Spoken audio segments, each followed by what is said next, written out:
Você já sabe o que é carga viral indetectável? Não? Sabia que pessoas indetectáveis não transmitem o vírus do HIV? Também não? Sabe então o que é PrEP ou PEP, por exemplo? Nem prevenção combinada? Nada? Então continua com a gente que nós temos essas e outras respostas. Agora, se o seu teste deu positivo, imagino que várias perguntas estão passando aí pela sua cabeça, como por que eu? Ou onde foi que eu errei? E olha só, eu te entendo. Comigo também foi assim. Mas essas respostas a gente não tem. Então é melhor você se perguntar: com quem eu posso contar? Como funciona o tratamento? Onde eu posso começar? E como manter uma vida saudável vivendo com HIV? Essas respostas sim vão te ajudar. Bora lá?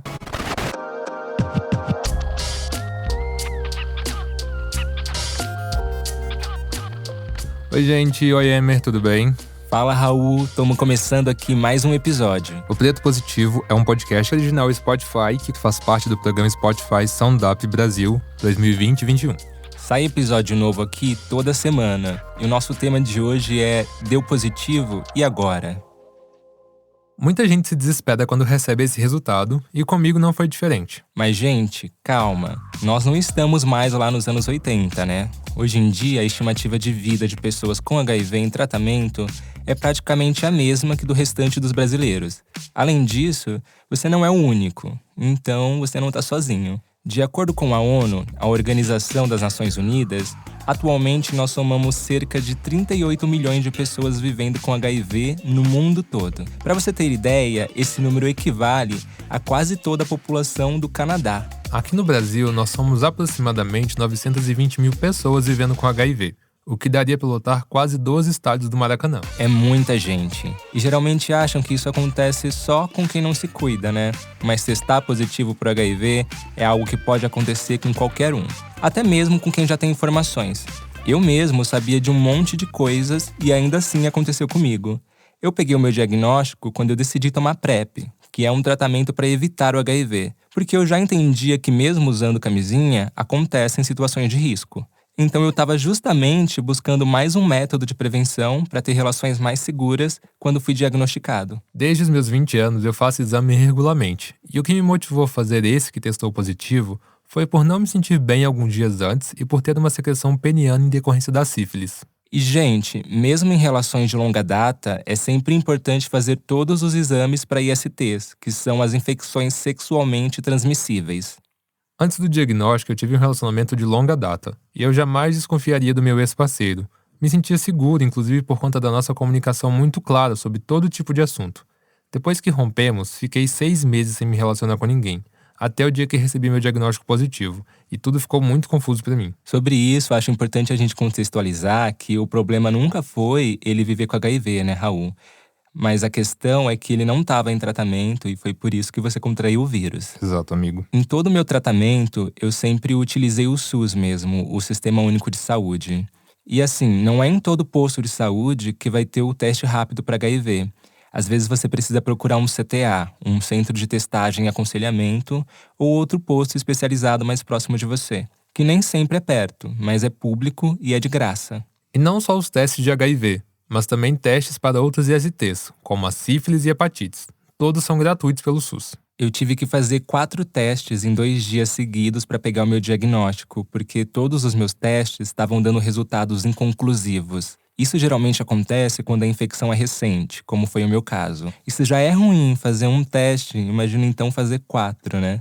No primeiro dia eu fiz os 3 primeiros e fiquei lá até fechar o posto, porque, enfim, só tinha um médico. E aí eu tive que voltar no dia seguinte para fazer o último. E esse que deu positivo. Por já fazer acompanhamento no CTA, eu tinha uma relação muito boa com toda a equipe. Quando me pediram para testar novamente, eu já sabia que algo não estava certo, mas eu não queria acreditar. Quando a Mariana, a enfermeira, me chamou e me contou, ela foi super empática, me acolheu, conversou comigo e logo em seguida liguei para um amigo me buscar.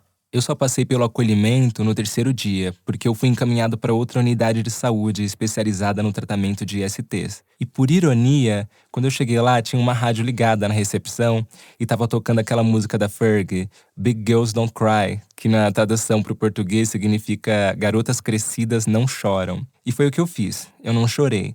Mas não porque eu queria bancar o durão. Na real, eu nem tive esse tempo.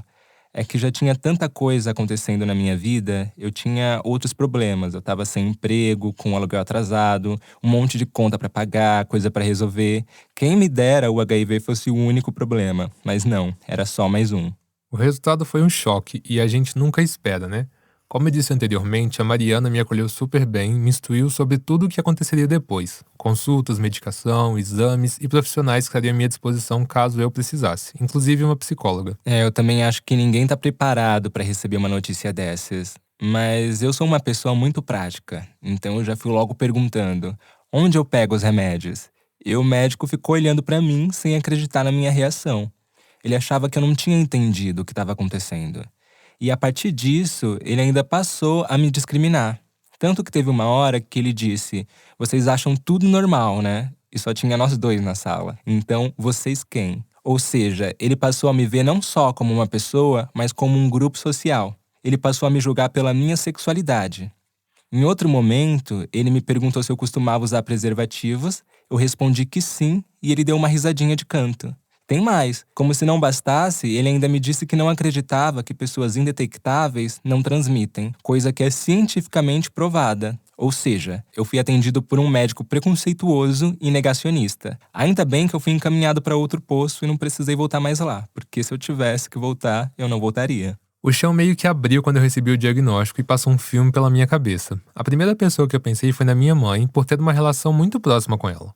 A enfermeira Mariana tinha um olhar de quem gostaria de fazer algo. Me lembro que ela me deu um abraço e disse: vai ficar tudo bem. Logo em seguida contei para um amigo e posteriormente para minha mãe, que me acolheu com muito amor. Às vezes, o mais difícil é se acostumar com um novo normal. No começo da pandemia Covid-19, por exemplo, eu ficava pensando: tudo vai voltar ao normal. Agora tudo vai voltar ao normal. Não, agora tudo vai voltar ao normal. Mas nunca voltava. Até eu entender que não existia mais aquele normal de antes. Com o HIV é a mesma coisa. Não adianta querer que a sua vida volte a ser como era. Agora você precisa aprender a viver um novo normal. O meu tratamento teve início dias depois do diagnóstico. Demorei alguns dias para processar, entender e aceitar tudo aquilo que estava acontecendo de novo na minha vida. Ao longo dos primeiros meses eu tive muita dificuldade, mas com a ajuda da terapia eu entendi o quão importante é dar continuidade ao tratamento. Hoje os medicamentos são bem mais avançados. Eu nunca tive problema com a minha medicação por HIV. Mas como eu descobri quando já tinha se tornado AIDS, pelos primeiros 3 meses eu tive que tomar também alguns anti-inflamatórios. Eram mais uns 7 comprimidos por semana e esses remédios sim me deixavam um pouco enjoado. Nos primeiros dias de tratamento eu tive alguns efeitos colaterais, como diarreia e pesadelos. Sim, pesadelos. Inclusive foi por isso que eu troquei o horário da minha medicação. Tive uma certa resistência, como já relatei, mas a terapia foi de extrema importância para minha aceitação. É um novo universo, né, que se abre para quem testa positivo. E os profissionais da saúde são muito importantes durante todo esse processo.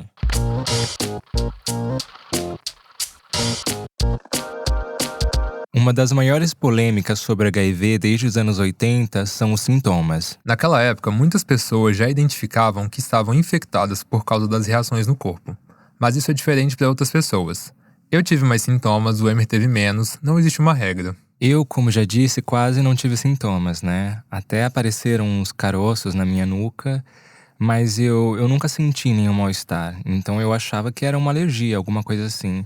Eu não imaginava que seria justamente por conta do HIV. Meus sintomas foram diferentes. Eu senti febre, diarreia e desmaiei nos primeiros dias. Mas para falar melhor dessa fase, como são os sintomas, tratamento, medicação e efeitos colaterais, a gente convidou um médico especialista de Jameson.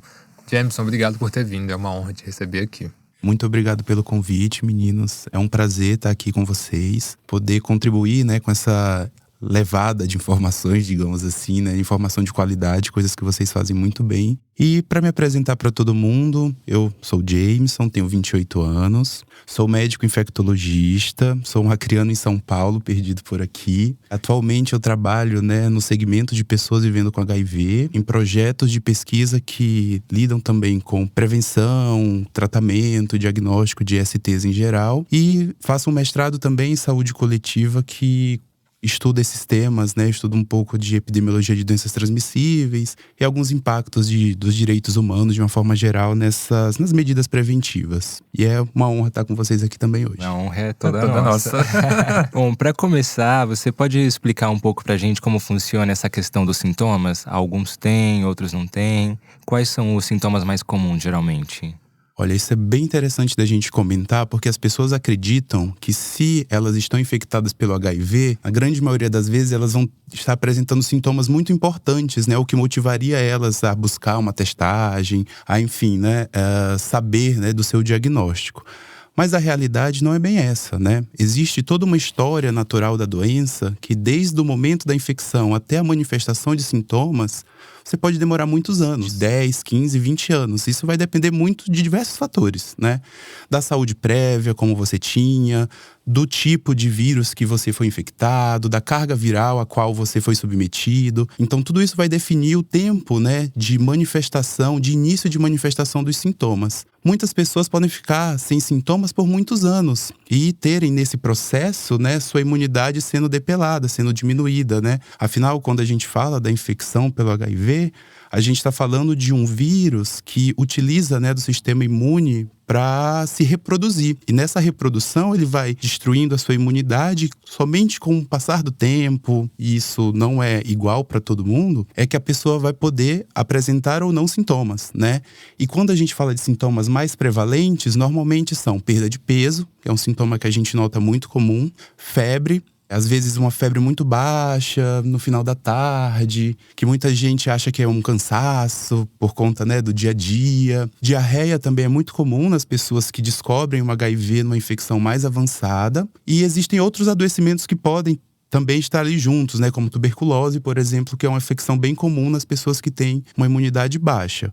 Mas a gente tem que derrubar esse mito, né, de acreditar que somente a pessoa com sintomas exacerbados, sobretudo, estão infectadas pelo HIV, né? A gente tem que evitar os diagnósticos nessa fase, inclusive, para evitar morbidade, mortalidade e etc. E na época que eu descobri, inclusive, né, eu já estava com a imunidade muito baixa, tanto que o meu diagnóstico nem foi de HIV, foi de AIDS. E toda a equipe médica ficou muito preocupada comigo. Como você lida com pacientes que já chegam em estágios avançados da infecção do HIV? Nesses casos é um pouco mais complexo, né, a lida, digamos assim, com essas pessoas. Porque a gente tem dois grupos, na verdade. Algumas pessoas chegam numa fase de AIDS, que é pela contagem dessas células de defesa, né, que a gente chama de linfócitos T, CD4. Tem algumas pessoas que chegam com essas células muito baixas, mas não manifestam sintomas. E aí, às vezes, para elas acreditarem que, de fato, o tratamento para elas vai ser ainda mais importante e de que elas têm um adoecimento que é ameaçador da vida mesmo, quando não se tem sintomas, né? Quando você não tem alguma manifestação ali, é muito mais complexo, né? Você conseguir trazer aquela pessoa. Mas a gente tem que orientar, falar sobre os riscos, falar sobre essas doenças mais prevalentes que podem acontecer, tentar orientar, porque os tratamentos que temos hoje disponíveis, eles são tão bons a ponto de, em poucas semanas e meses, fazerem uma recuperação dessa imunidade, né? Se a gente não consegue convencer essa pessoa disso, né, de que esse adoecimento pode ser ameaçador à sua vida, a gente pode perder a chance de, né, entrar com o tratamento em tempo hábil e reverter esse quadro, né, evitando outras complicações mais graves. Tem uma estimativa de que hoje cerca de 100 mil brasileiros vivem com HIV e não sabem.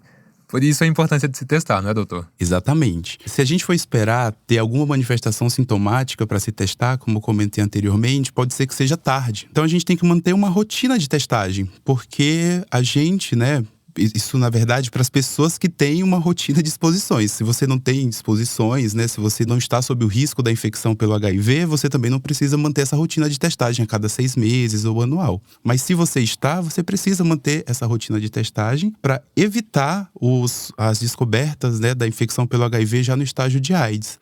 Porque apesar da gente saber que as medicações, né, elas podem recuperar essa imunidade, fazer com que a carga viral zere e tudo mais, se você tem uma imunidade deprimida por muito tempo, essa recuperação ela é mais lenta, mesmo com o uso dos antirretrovirais mais modernos, e muitas vezes ela não é completa. ela não se volta a ter, em alguns casos, se for uma descoberta de uma doença muito avançada, de uma recuperação completa da imunidade. Então, a gente tem que evitar esses casos. Porque, por exemplo, se uma pessoa tem uma imunidade muito baixa por muito tempo, além das medicações dos antirretrovirais, ela vai ter que tomar, por exemplo, um Bactrim profilático, uma medicação para evitar outros adoecimentos mais graves.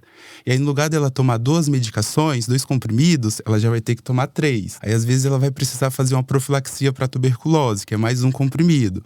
Então, no lugar dela tomar 2, ela vai precisar tomar 4.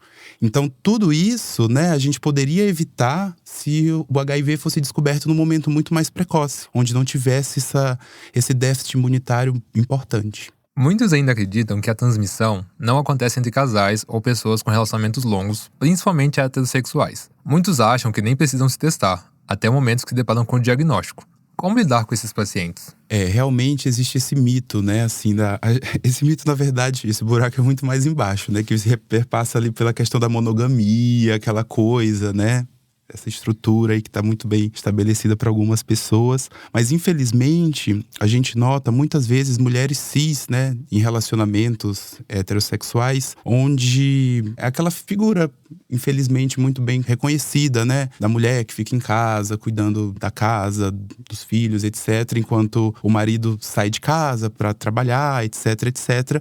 E muitas vezes eu atendo esses maridos que, com diagnóstico de HIV, por relacionamentos extraconjugais com homens, com mulheres, você convencer essa pessoa a conversar com a sua parceria sexual, com aquela, né, pessoa que está sendo exposta ao risco, na tentativa de convencê-la a se testar, né, enfim, trazê-la junto, porque provavelmente aquela pessoa também está infectada, muitas vezes é complexo. Porque você entra em outros campos, né, que vai para além do que a gente aprende na faculdade, por exemplo, né, outras relações, outras questões. Também tenho pacientes que, por exemplo, descobriram um HIV quando o marido morreu de AIDS, né, de uma forma muito grave. E aí ela, por exemplo, foi se testar depois que o marido morreu, descobriu HIV. Era o único relacionamento, o único homem que ela teve na vida, por assim dizer. Ela nunca tinha se testado porque ela não se via sob risco, né? E essa é a grande questão. A gente tem uma amiga que é assim, a Thaís. O caso dela é bem parecido. Ela descobriu o HIV dela depois que o marido dela faleceu de AIDS. E hoje ela é uma ativista da causa, enfim, super importante. É essa questão, né? Acho que a percepção do risco. Quando você tá num relacionamento estável, fixo, fechado, você não se sente sob o risco. Muitas vezes. E aí a gente tem que lembrar que quando a gente fala de prevenção de HIV, eu tô falando de mim, né? De como eu faço a minha prevenção. Quando eu estou num casal, né? Tem que ser acordado o que é bom para mim, mas o que é bom para o casal também. Talvez essa seja uma forma de amor também, né?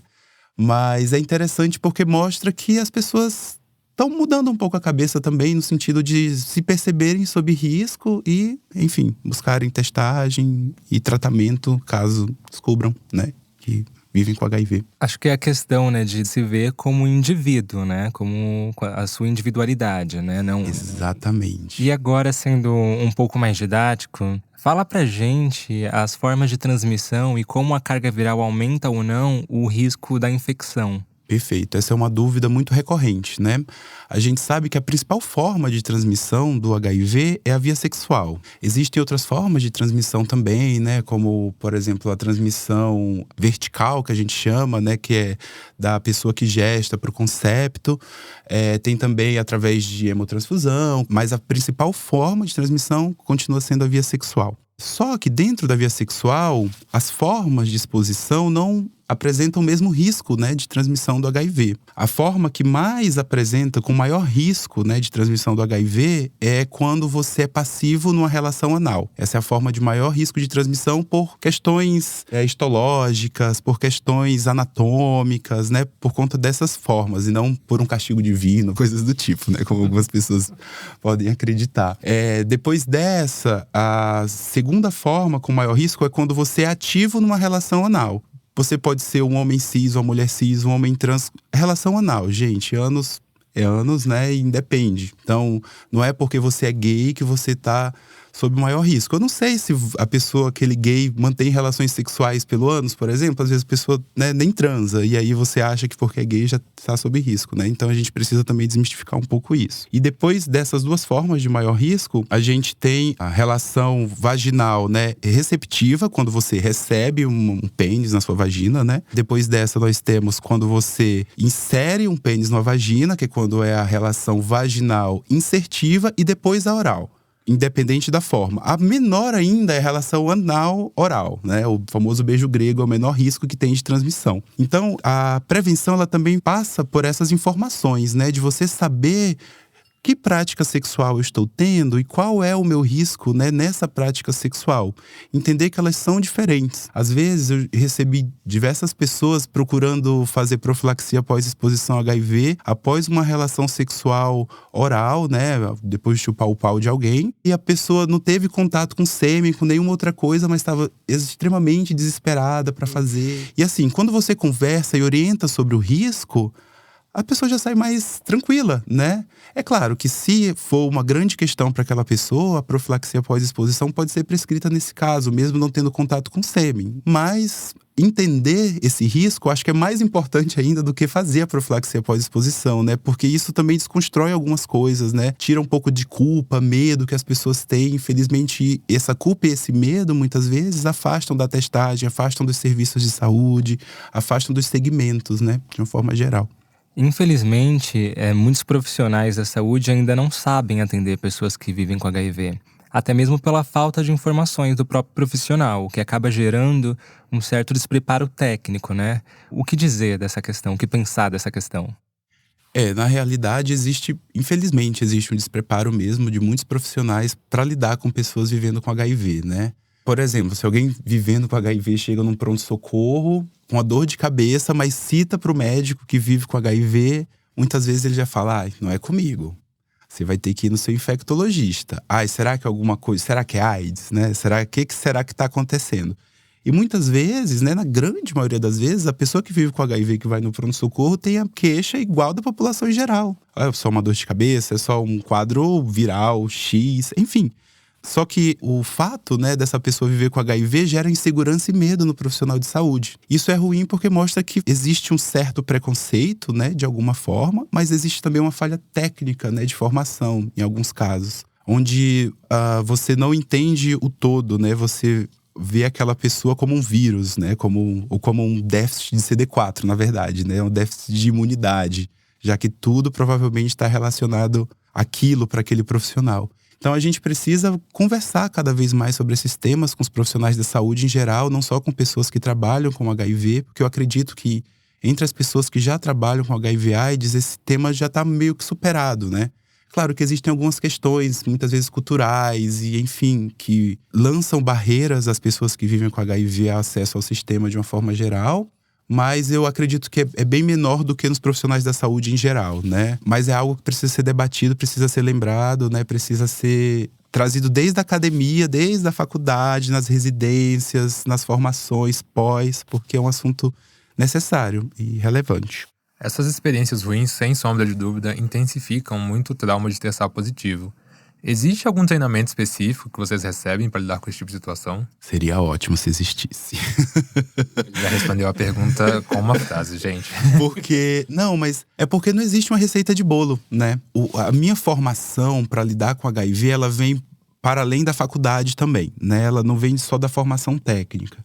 Eu tive a oportunidade de participar, em 2015, de um grupo chamado de Jovens Lideranças para o Controle do HIV no âmbito do SUS. O que era isso? Era juntando várias pessoas, profissionais da saúde e não, ativistas de HIV/AIDS, pessoas que trabalham com direitos humanos, enfim, das mais diversas áreas do saber, do conhecimento popular, inclusive, juntas num lugar para discutir como é que a gente pode melhorar o sistema de saúde na questão de HIV/AIDS. Eu acho que esse foi o momento mais importante da minha formação enquanto infectologista do que até mesmo os 3 anos que eu fiz de residência no Emílio Ribas, que é um instituto super reconhecido e, né, gabaritado, digamos assim. Porque foi naquele momento que eu pude ampliar o meu olhar mesmo. de ver que a questão de HIV/AIDS é muito mais complexa do que de fato a gente pode imaginar, né? Do que uma prescrição médica pode supor, né? Pode parecer que é. Então, foi nesse momento que eu falei, eu acho que enquanto médico eu posso contribuir de alguma forma, né, com essas pessoas no meu dia a dia, enfim. E eu acho que foi isso que me fez saber lidar melhor com as pessoas que vivem com HIV, com a questão de HIV/AIDS em geral. Um bom atendimento e o acolhimento durante o tratamento é o que pode garantir a permanência do paciente no sistema de saúde. Com certeza. O profissional de saúde, ele tem uma importância, assim, fundamental, né, nessa retenção, nessa vinculação ao sistema, ao serviço de saúde, né? Eu tenho uma história muito marcante, assim, emblemática sobre esse tema, e que foi logo que eu entrei para trabalhar na região da chamada Cracolândia, né? Que é uma região bem complexa, porque o SAI, que fica nessa região, atende diversos públicos. Pessoas em situação de rua, pessoas da classe média da região de Santa Cecília, região central, pessoas que muitas vezes vêm das periferias porque não querem se tratar nas periferias por medo de serem reconhecidas e preferem se deslocar até o centro para fazer seu tratamento, enfim. E aí eu atendi uma paciente que estava em abandono de tratamento e depois de uns 8, 10 meses, ela estava retornando naquele dia. E aí ela estava, assim, visivelmente sob o uso de alguma substância. Eu conversando com ela sobre diversas questões, perguntei, né, se ela usava algum tipo de droga, etc. Ela falou que estava usando crack e estava querendo parar. E ela já estava nesse processo de querer parar e de tentar substituir, etc. E estava tentando fazer isso, substituindo o crack por maconha. Toda vez que ela queria usar crack, ela ia e fumava maconha. Só que ela se sentia insegura, porque ela não sabia o que isso podia acarretar de alguma forma. Eu cheguei e falei, olha, é melhor você continuar fazendo dessa forma. Toda vez que você quiser usar o crack, fuma uma maconha, fica tranquila, porque vai ser menos prejudicial pra você. Fui conversando, etc. Ela olhou pra mim e falou, doutor, o senhor é muito doido, né? Eu falei, talvez eu seja mesmo. Mas o fato é que depois dessa conversa, em todas as outras consultas, ela voltou mais chapada, digamos assim, mas não sob o efeito daquele primeiro atendimento. E nas outras consultas subsequentes, cada vez mais ela foi entendendo o que era dito, ela conseguiu se vincular muito bem ao serviço e conseguiu ficar indetectável depois disso. Será que foi essa conversa? Não sei, não posso garantir que tenha sido. Mas eu acho que ela foi também, né? Fez parte também de entender que aquele profissional de saúde não está ali para te julgar, né? Porque se você pega um profissional daqueles mais tradicionais, provavelmente ele dizer nenhum nem outro, você não pode usar nada, né? Aquela coisa assim meio acusatória e tal. E isso a literatura já tá cheia de exemplos de que isso não funciona, né? A política de redução de danos também passa, né, por isso, ainda mais nessa região onde eu trabalho.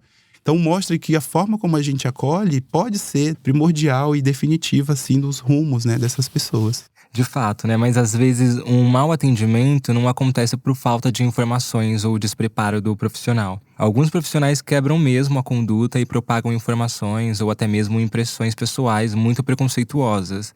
E sobre essa questão, como é que é? Como que funciona? Eu acho que isso é muito da formação cultural mesmo, né? Das pessoas que estão lidando com pessoas que vivem com HIV. Infelizmente, às vezes a gente nota de um ou outro profissional, às vezes não necessariamente o profissional da saúde que está assistindo aquela pessoa, mas alguém que está na recepção, alguém que está ali, o segurança do local, que muitas vezes é terceirizado. Todo mundo contribui de alguma forma, né, positiva ou negativamente, para a vinculação, para a adesão das pessoas que vivem com HIV, das pessoas que estão seguindo naquele serviço. Enfim, e não foi uma ou duas vezes, infelizmente, mais vezes recebi reclamações, por exemplo, de transfobia das minhas pacientes, de racismo de alguns outros, dentro do serviço de saúde. É difícil, né, a gente responder a isso de alguma forma, porque se o serviço está prestando esse desserviço para os seus usuários, onde é que eles vão poder confiar, né? Onde é que eles vão buscar auxílio? A minha conduta sempre é a mesma, de orientar. Olha, faça uma denúncia formal, né? Eu acho que isso precisa ser feito. Porque, infelizmente, né, as pessoas só começam a mudar quando elas são chamadas a atenção de uma forma mais contundente, digamos assim. E muitas vezes só de falar, não gerar um dado, um número, né, não gera o efeito devido. Então, eu acho que sempre que você passa por uma situação dessa num serviço de saúde público, você deve fazer a denúncia formal, porque só dessa forma vão ver que existe um problema e vão tentar mudar, né? É muito complexo, mas a tentativa é válida.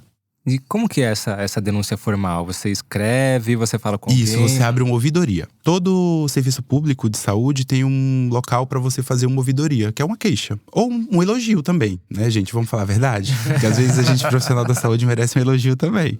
Às vezes pode fazer um elogio. Então, se você teve um atendimento bom, etc., você pode fazer também uma ouvidoria elogiosa, não tem problema. Agora, ela funciona principalmente para você relatar alguma coisa que deu errado, né? Que não funcionou naquele serviço e que pode melhorar. E aí, através desse gerar dados, as informações chegam na secretaria e aí chegam nos grandes chefes, né? Nas pessoas que avaliam isso de uma forma mais rigorosa. E aí, talvez, condutas possam ser tomadas. E como funciona o ciclo de testagem do HIV? Quais são as etapas para a detecção da infecção pelo vírus? Essa pergunta é interessante porque faz a gente lembrar da famosa janela imunológica, né? As pessoas, muitas vezes, né, acham que tive uma exposição de risco hoje, amanhã eu vou me testar para saber se eu peguei ou não HIV. E não é assim que funciona. A gente sabe que essa janela imunológica, ou seja, o período entre a exposição e até um teste ser positivo para o HIV, é de pelo menos 4 semanas, mas pode ir até 3 meses. Então isso mostra que a gente precisa manter uma rotina de testagem, né, de testes rápidos, de testes sorológicos em geral.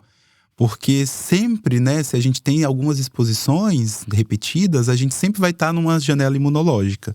Então, por isso que a gente precisa ficar se testando a cada 3, 6 meses pra gente ter um contínuo do cuidado, digamos assim, né? Saber o que aconteceu para lá dessas 4 semanas, né? Porque nas últimas 4 semanas, se eu tive alguma exposição, talvez não vá aparecer. Daqui 3 meses, quando eu me testar de novo, eu já vou ver se aquela exposição resultou em alguma coisa, né? E assim vai indo. Então, esse processo, ele precisa ser contínuo. Bom, testou e deu positivo. O que a pessoa faz após receber essa notícia? Primeira coisa, na verdade, é você escolher um bom local para você fazer o seu teste. Um local seguro, um local tranquilo, um local que você saiba que você vai ter algum acolhimento depois, né? Existem diversos centros de testagem, né? Serviços de atenção especializada, os SAIs, UBSs, né? Que realizam essas testagens de forma gratuita. Então, esses são os locais seguros para você realizar essa testagem. Depois que você realiza essa testagem, você precisa passar num aconselhamento, né, que a gente chama, que é quando uma pessoa vai dar o resultado para você. Tem que ter esse cuidado de que seja um momento individual, em sala fechada, um ambiente tranquilo, para que você receba essa notícia de uma forma pacífica, digamos assim, de uma forma controlada.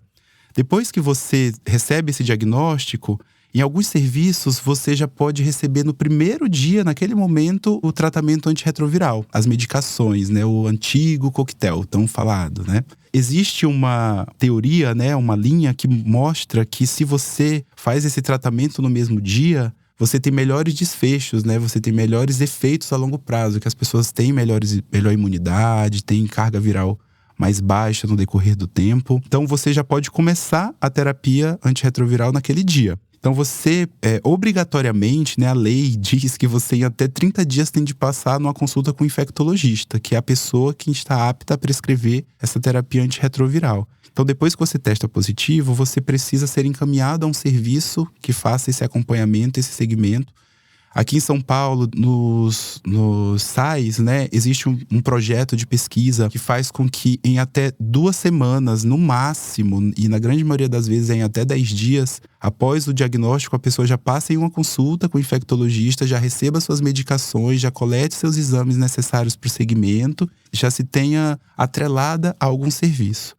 Eu acho que essa é a principal parte, né? Se atrelar algum serviço para começar seu tratamento, suas medicações. Hoje em dia a gente sabe que são apenas 2 comprimidos que você tem que tomar por dia, né? É um tratamento super moderno. A tendência é de que ele se torne cada vez mais moderno. Existem diversos estudos aí com injeções de longa duração, que você não vai precisar mais ficar tomando comprimido diário. Existem estudos com comprimidos de longa duração, que você vai tomar, sei lá, um comprimido por mês. Então, as coisas estão avançando. Eu ouvi falar do Dovato, que é um comprimido só, que ele tem 2 medicações, que foi autorizado pela Anvisa, alguma coisa assim. Você sabe dizer a respeito dessa medicação, que é só um comprimido? Ele foi aprovado recentemente para simplificação de esquema, né, de terapia antirretroviral. O que a gente tem de falar hoje, né, em relação à terapia antirretroviral de uma forma geral, é que uma das drogas, ela pode causar efeitos adversos, né, no corpo, principalmente a longo prazo. O tenofovir, né, utilizado no esquema, ele é prejudicial para osso, rim, a longo prazo, né? Algumas pessoas podem ter alguma alteração a curto prazo, o que é mais raro, mas a longo prazo isso pode acontecer. A terapia antirretroviral, nesse momento, ela é composta por 3 medicações. Se você tira uma dessas 3 e mantém 2 medicações em quem já está com carga viral indetectável há pelo menos 6 meses, né? Ou seja, pessoas que têm uma boa adesão à terapia antirretroviral, você consegue manter essa carga viral suprimida e retirar os efeitos adversos, né? Você retira esse tenofovir que não é tão interessante nesse momento e mantém as medicações que vão fazer, né, com que ele mantenha a sua carga viral de forma suprimida e não tenha esses eventos adversos. Então isso já é mais um avanço, né, que se tem, né, em relação ao tratamento. Isso já pode ser feito atualmente. Eu acho que avançamos muito, né, do ponto de vista biomédico nos últimos tempos, décadas. Falta a gente avançar em outros campos também um pouco mais amplos para que a gente tenha, né, cada vez menos estigma relacionado a HIV, cada vez mais pessoas se testando e sem medo de testar positivo para HIV, né? Querendo saber da sua sorologia, enfim. Se cuidando mais de uma forma mais ampla e sem medo, né? Sem aquela coerção. E o que a gente pode fazer para reduzir esses danos a longo prazo? Cuidar bem dessa saúde, beber água, atividade física. Eu acho que evitar excessos. Eu vejo muitos casos de alteração renal com tenofovir associado ao uso exagerado, digamos assim, de suplementos, de creatina, whey, essas coisas. Eu vejo muito. Estou chocado, preciso parar. Ou ainda bem que eu já parei, na verdade. Mas eu vejo muito isso, né? Porque quando você tem uma agressão renal, que o tenofovir pode causar, é uma coisa. Quando você tem 2, é outra. Quando você tem 3, é outra. Às vezes tem gente que tem 4, 5, enfim. Então eu acho que é isso, né? É saber medir um pouco as coisas, né? Balancear um pouco as coisas. Tem pacientes meus que chegam e falam: doutor, agora eu vou começar a tomar essa medicação aqui, eu posso beber? Falo, pode até tomar a medicação tomando a sua cachaça, não tem problema. O que importa é você tomar a medicação. Mas você também tem que entender quais os riscos que você tá tendo se você tomar todo dia a sua medicação com cachaça, né? Algum risco vai se ter. Aí eles falam, é verdade, né? Então, vou tentar dar uma controlada. Eu acho que é trazer isso pra mente das pessoas processarem desses riscos, né? Se elas estão cientes dos riscos e mesmo assim estão dispostas, ok, né? Mas elas precisam saber dos riscos. Ainda se tratando da medicação, vamos supor que eu embarquei num voo e esqueci os meus remédios na bagagem, por exemplo. Às vezes a gente não consegue tomar exatamente no horário que deveria. Existe uma margem de tempo? Em quanto tempo eu ainda posso tomar aquela dose? Ou eu não posso mais tomar essa dose?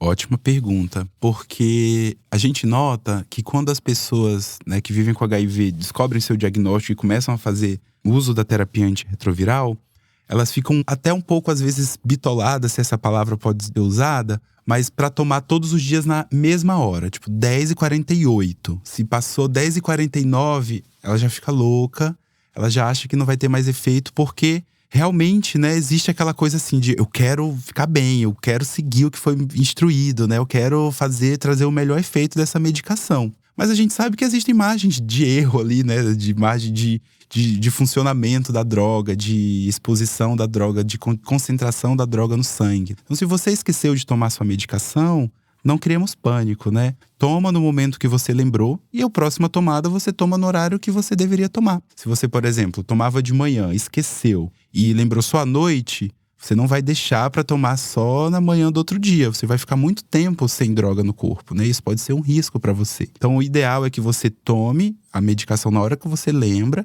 e deixa para tomar a próxima no horário que já estava planejado. E eu já ouvi muito falar sobre o prazo de 12 horas, né? Que aí, se passa 12 horas, é melhor não tomar mais. Isso é mito? Não se aplica? Podemos dizer que é um mito, porque as medicações, elas são diferentes, né? Então, tem algumas medicações que são tomadas de 12 em 12 horas, por exemplo, né? Então, se você já esqueceu de tomar 12 horas, já é hora de tomar outra mesmo. Tem outras que são tomadas uma vez por dia. Então, assim, o ideal é, esqueceu? Toma na hora que lembrou e no dia seguinte, toma no horário que você ia tomar regularmente. Isso não vai criar uma superdose no seu corpo, não te expor a riscos maior. Os medicamentos duram 3 meses.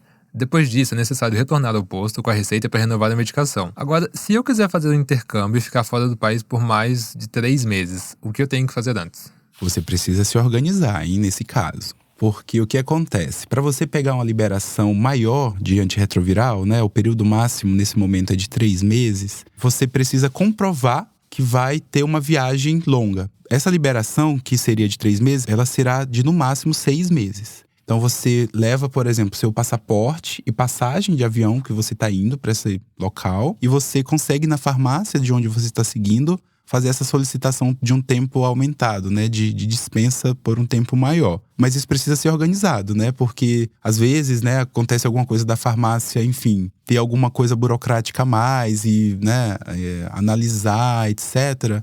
Não deveria ser assim, mas a gente sabe que pode acontecer. Então não procure em cima da hora, né, se organize, tente arrumar ali algumas semaninhas antes para você ter certeza de que vai levar a medicação por esse tempo suficiente. Mas é necessário o passaporte e as passagens do seu embarque. Ou seja, o importante, independente para onde a gente for, continuar o tratamento e manter o acompanhamento médico. Exatamente. E, no caso, como funciona o tratamento em trânsito que a gente fala, né? Quando a gente sai de uma cidade, ou de um estado, ou de um país para outro lugar. Do país eu acho que é um pouco mais complexo, mas de estado ou cidade. Nesse caso, você tem direito também a retiradas, né, em trânsito. Você pode buscar, normalmente, os municípios ou estados, dependendo do tamanho do estado, tem locais específicos onde você pode buscar essa retirada em trânsito. No caso de São Paulo, por exemplo, o CRT é o local referência para isso. Se alguém vem, sei lá, do Acre para São Paulo e precisa pegar a medicação, ele pode passar lá e solicitar essa retirada em trânsito. Então, se você for para algum local e acha que vai precisar retirar a medicação lá, ou acontece algum imprevisto que você vai precisar retirar a medicação, é interessante entrar no site da Secretaria Estadual de Saúde, dar uma pesquisada nas referências, né, nos centros de referência de cada estado ou município, na tentativa de fazer essa retirada em trânsito. Mas é possível sim, tá? Não é porque você está distante da sua cidade que você vai ficar sem sua medicação. Como o tratamento no Brasil é mais acessível, muitos imigrantes vêm de outros países para fazer o tratamento aqui, inclusive imigrantes ilegais. E como funciona esse procedimento? Nossa, é muito verdade. Eu também esqueci de citar anteriormente no público que a gente atende lá no SAI, na região central, mas também tem muito público de imigrante bem importante, assim. O SUS, ele é para todo mundo, né? Não só para brasileiros. Algumas pessoas acham que não, né? Mas você nem precisa ter um CPF, por exemplo, né? De um registro de inscrição de ser brasileiro para ser atendido no SUS. Basta você ir ao serviço. Então, muitas pessoas fazem esse turismo médico, né? Que é um termo que é até utilizado. Saem de suas cidades para vir só para fazer consultas e etc. E depois voltam. E é só chegar num serviço e solicitar atendimento.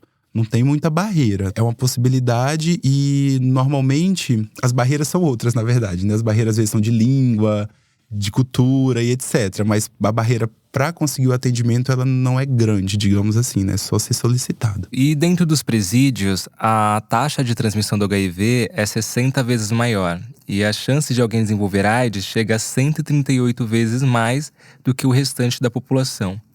Você sabe como que é essa situação dentro de um presídio, quando alguém precisa do tratamento? Se tem um acompanhamento e como é esse acesso? Essa questão é muito diversa, na verdade, né? Depende da unidade prisional, se ela tem um serviço de hospital interno ou se é um serviço referenciado, né? Tem todas essas questões que envolvem, permeiam esse assunto. Teoricamente, né, todo mundo que está sob cárcere, sob tutela do Estado, digamos assim, né, precisa receber as medicações que lhe são necessárias, né? E a medicação do HIV, né, a TARV, entraria nesse rol de medicações. Mas a gente sabe que nem sempre isso acontece, né? A realidade é que muitas vezes as pessoas preferem, sei lá, esconder, né, que vivem com HIV no presídio para não serem vítimas de retaliações ou de, enfim, atitudes sorofóbicas de uma forma muito mais incisivas, né, e violentas por você estar num local não tão, enfim, acolhedor, digamos assim. Eu já recebi pacientes que estavam em unidades prisionais e fizeram isso, né? Esconderam sua sorologia para se manter vivos. Mas já também recebi o contrário. Pessoas que só conseguiram ficar com carga viral indetectável quando estavam em unidades prisionais. Porque tinha uma coisa, né, de levar a medicação todos os dias, de perguntar se tomou, de, enfim, ter outras coisas que fora da unidade prisional essa pessoa não tinha. Então é muito diverso. Mas, de fato, de uma forma geral, a incidência de HIV, né, os novos casos são muito mais comuns e prevalentes dentro de instituições prisionais por realmente essa falta, né, de, enfim, de ver essa população como uma população sob risco e de enfrentar e de orientar e de levar insumos, etc, etc. Depois de algum tempo tomando os remédios, a nossa carga viral se torna muito baixa. E com isso, a gente passa a ser indetectável. O que isso significa na prática, ser indetectável? Olha, eu acho que essa informação é a informação mais relevante, né, relacionada a HIV das últimas décadas, assim, né? Eu acho que ela é importante do ponto de vista biológico, médico, mas ela também é importante do ponto de vista social. Que as pessoas param de ver as pessoas que vivem com HIV como armas biológicas, né? Muitas delas veem as pessoas que vivem com HIV dessa forma. Os últimos estudos, né, que avaliaram isso, viram que pessoas que têm carga viral indetectável, ou seja, não tem vírus circulando no sangue por um período superior a 6 meses, essas pessoas não transmitem o HIV. Olha que coisa boa, né? É boa do ponto de vista de saúde pública, porque você tem uma redução de transmissão. É boa do ponto de vista individual, porque aquela pessoa, né, também não se sente enquanto uma arma biológica, de certa forma, porque muitas vezes, ao descobrir, né, estar vivendo com HIV, muitas pessoas se trancam, se fecham, né, não têm uma vida sexual ativa, ficam com medo de se relacionar. Isso amplia, né, as possibilidades. Isso mostra que a vida vai ser normal, estando indetectável. E isso é o mais importante. É um alívio hoje ser diagnosticado e saber que isso não é um atestado de óbito. Saber que existe um tratamento disponível. Ser indetectável me leva a acreditar que estamos mais próximos da cura, que podemos ter qualidade de vida e realizar o que queremos. É triste pensar que nesses 40 anos de epidemia ainda perdemos pessoas em decorrência da AIDS, por preconceito, falta de informação e acolhimento.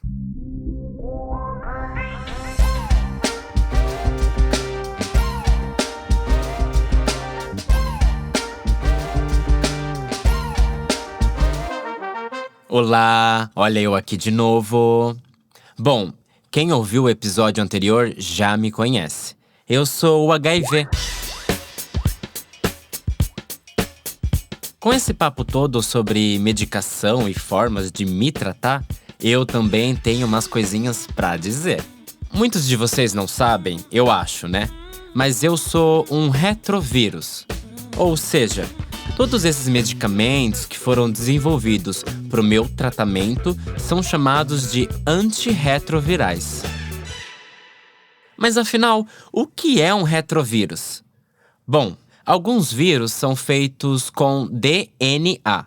Já a minha família é do RNA, o mesmo tipo da H1N1 e do coronavírus, que vocês acabaram de conhecer. Essa minha família de retrovírus é mais difícil de identificar porque a gente adora uma mutação. O tempo todo a gente tá mudando, o que dificulta o nosso controle. O primeiro remedinho aprovado para conter essas minhas mutações era o AZT, também conhecido como Retrovir. Mas esse remédio foi feito, na verdade, para tratar a leucemia e o meu sistema rapidamente desenvolveu várias resistências a ele. Outro probleminha do AZT é que ele causava muitos efeitos colaterais nos pacientes. E isso não era bom para ninguém, nem para mim e nem para eles. Pesquisa vai, pesquisa vem e muitos outros remédios foram desenvolvidos a partir desse Retrovir. Até que em meados dos anos 90, surgiu o falecido coquetel. O coquetel antirretroviral era uma combinação de remédios. Essa combinação também foi chamada de ARP. Esse coquetel foi muito importante, porque impedia a minha reprodução e multiplicação. Essa foi a medicação que, até aquele momento, podemos dizer assim, que me botou no meu lugar e me transformou em uma condição crônica. Foi então quando eu me mudei e passei a morar escondido, dentro de algumas células de defesa. Até então eu estava fora da casinha e fazendo a festa. O tempo passou e esse coquetel continuou causando muitos efeitos colaterais. E isso foi bem na minha adolescência. Então imagina só, eu estava revoltado, muito punk, anarquista.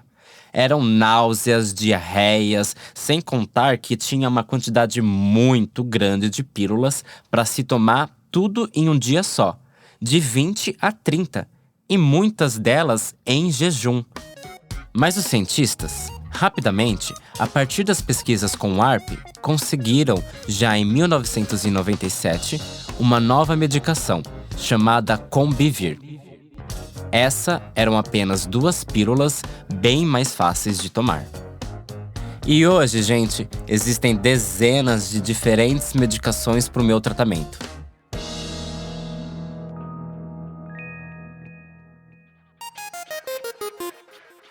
Falando em medicamentos, o Brasil é mundialmente reconhecido por ter uma das melhores políticas públicas de distribuição dos medicamentos para o HIV.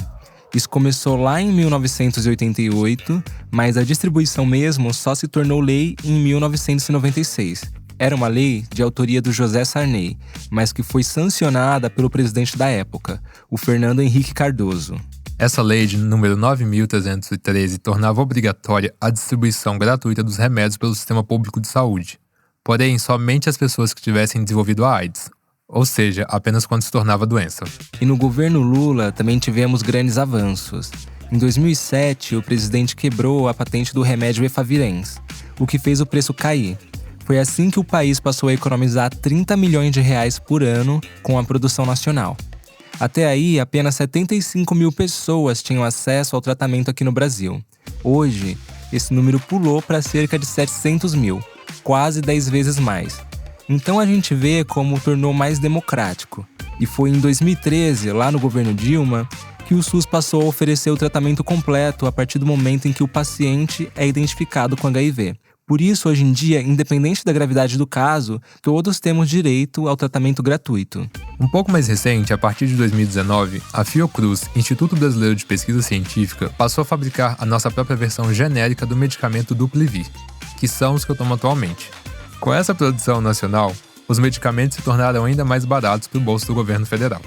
Mas isso não é tão simples assim em outros países. Por exemplo, nos Estados Unidos, onde os medicamentos custam em torno de $1.800 por mês. Isso porque os Estados Unidos não têm sistema público e gratuito de saúde como aqui. Lá, alguns planos de saúde até cobrem parte desses custos, mas ainda assim sai caro.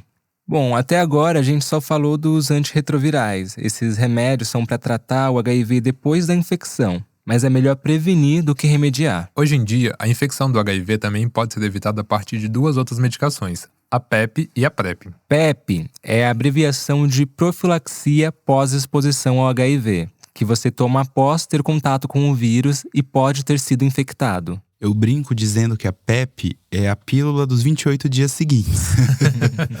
Porque quando você tem uma exposição sexual ao HIV, né, às vezes, sei lá, fui num banheiro do shopping, encontrei o boy da minha vida e transei com ele sem camisinha. E agora, né, o que eu faço? Você tem até 72 horas para buscar uma unidade de saúde e iniciar essas pílulas dos 28 dias seguintes, né, que é a profilaxia pós-exposição ao HIV. São 2 comprimidos que você toma por dia, por 28 dias, 4 semanas. É importante lembrar que você precisa, no dia do início dessa PEP, né, da profilaxia pós-exposição, realizar um teste de HIV e esse teste precisa ser negativo. Se ele for positivo, você deve iniciar o tratamento e não a PEP. E após o término dessas 4 semanas, você deve repetir esse teste. Porque, né, apesar da gente ter uma confiança, né, na PEP muito ampla, você pode estar numa janela imunológica, né, prévia de uma exposição anterior. Então a gente precisa repetir esse teste após 4 semanas para ter certeza de que está tudo tranquilo, está tudo certo. E caso haja uma soroconversão, ou seja, teste positivo para HIV, iniciar o tratamento o mais precocemente possível. Mas também tem a PrEP, que é a profilaxia pré-exposição ao HIV. Ou seja, você toma antes de ter contato com o vírus. Se a PEP é a pílula dos 28 dias seguintes, né, a PrEP é o nosso anticoncepcional que protege contra o HIV. Você toma, é um comprimido que você toma todos os dias, né, e evita a infecção pelo HIV.